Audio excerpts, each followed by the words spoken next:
Hi, this is Tristan from the Center for Humane Technology, and you may know our work from the film The Social Dilemma.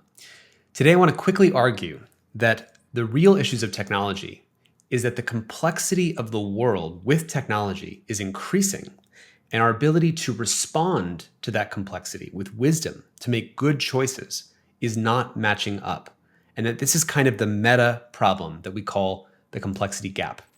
Now, of course, this isn't new. Technology always races ahead faster than our government regulation, our laws, our guardrails, or the culture that we need to wield that power. But of course, as E.O. Wilson said, the fundamental problem of humanity is we have palaeolithic emotions, medieval institutions, and godlike technology.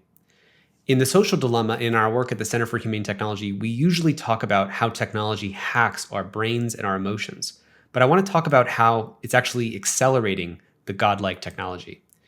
There are new techniques now where technology can actually take a text like "a girl stood in the blossoming Sunset Valley, pondering the mountains in the distance, peaceful pastel palette, matte painting," and from scratch, it will generate an image like this.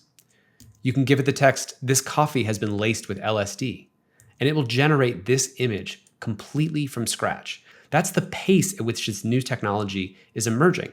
So how can we solve the problems of the social dilemma if technology keeps moving faster ahead? Now, of course, we're in a real situation with a war in Ukraine, and we're seeing now images coming out of Ukraine that look like this and like this. But are these images that I'm showing you now, are they real images? Or did I give this same AI this text, hashtag breaking news, massive explosion reported over Kharkiv, Ukraine, and it generated these images from scratch?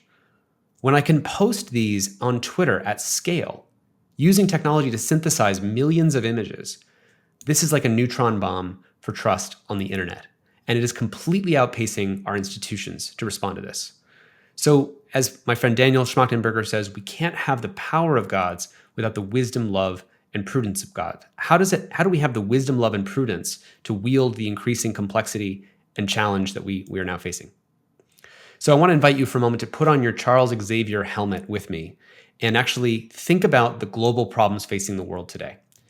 The complexity of misinformation, cyber attacks, nuclear escalation, global financial risk, extremism, AI arms races, climate change, debt to GDP ratio, synthetic biology, or mental health.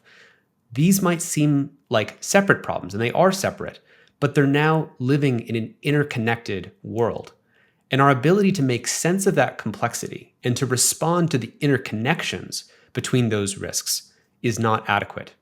Now, this is not the first time this has happened. The author Martin Gurry, in his book Revolt of the Public, says that in the year 2008, with the financial crisis, was the first year that we actually saw that our institutions, and specifically Alan Greenspan, were in over his head, that the complexity of the world had surpassed him. You found a flaw in the reality. Flaw in the model that I perceived is the critical functioning structure that defines how the world works, so to speak. In other words, you found that your view of the world, your ideology was not right. It was not working.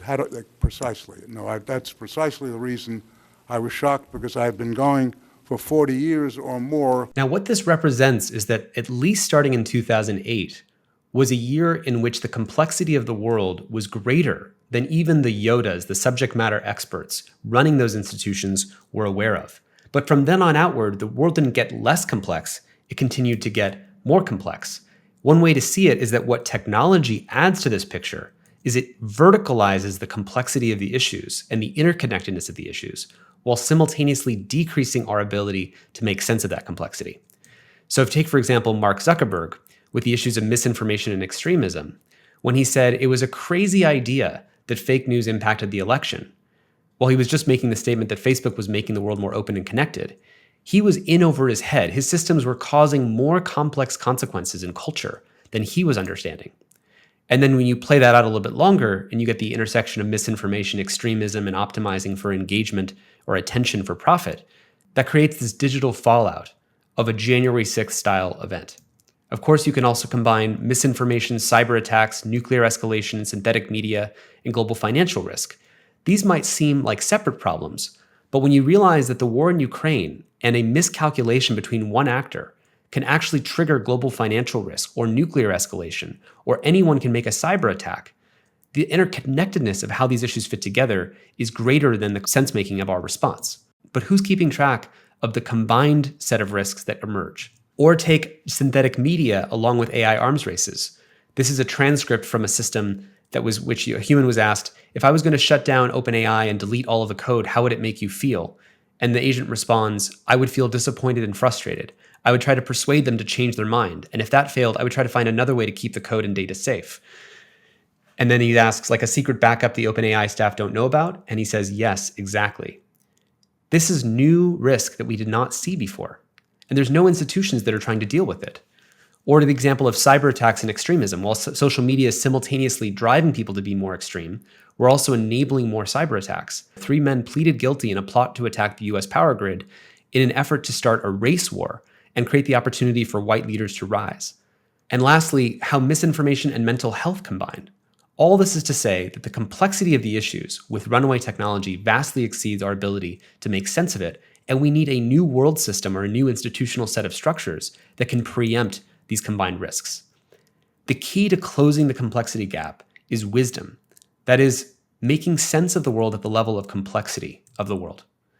And the attention economy is simultaneously undermining humanity's capacity for wisdom. So if you take this graph, let's zoom into the second part about how technology is decreasing our ability to make sense of that complexity. And let's double click into that.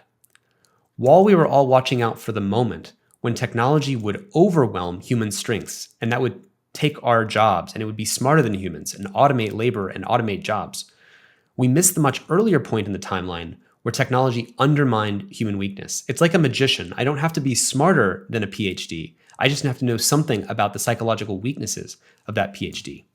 And that point being crossed is when technology hacks our cognitive limits. We feel that as a problem called information overload. When it hacks our dopamine systems, we feel that as the problem of addictive use. When it hacks social validation, we get influencer culture. Confirmation bias, we get fake news, outrage with polarization. And when it hacks the foundations of our trust, we feel that as a problem of bots and deepfakes. And together, these make up a kind of anti-wisdom. The 7 deadly sins: greed, aversion to fear, jealousy, delusion. This is a connected system of mutually reinforcing harms that is collectively downgrading and decreasing our ability to make sense of the complexity of the world as we need to. Now, closing this gap is the challenge of our times. We call this the wisdom complexity gap, and we invite you to help us fix it.